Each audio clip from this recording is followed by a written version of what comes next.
नाबालिका एवं महिला को माड मारिबा सहित रास्ता घोषाड़ी घोषाड़ी नेले पुलिस बाबू। लोकों सरकार रे खाकी वर्दीर दादागिरी। मुख्यमंत्री मोहन माझी निर्देश को फू कर उड़ाईदेला चांदबाली पुलिस। थाना परिसर में जड़े नाबालिका एवं दुई महिला को पुलिस बाबू माड मारिबा सहित घोषाड़ी घोषाड़ी नहीं माड़ मारुवा देखा मिली। गतकाल राति एभली एक घटना देखा मिली।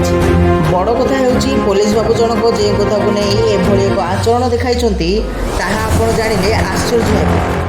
महिला जनक थाना बाहर प्रतिवाद करुँच स्वामी को कौन कारण पुलिस थाना अटक रखी मुकुलाइवा जाई प्रतिवाद कर समय महिला को सान झीटी एक चप्पल खोल को थाना भीतर को फिंगी दे महिला और पुलिस बाबू मध्य बद चलता। पर कार्यानुष्ठान नेबाकू जाई पुलिस बाबू जनक खाकीर पावर देखा से माड मारिबा सह खराब व्यवहार करथिबा अभियोग होइछि। ब्यूरो रिपोर्ट जागरण 24 न्यूज।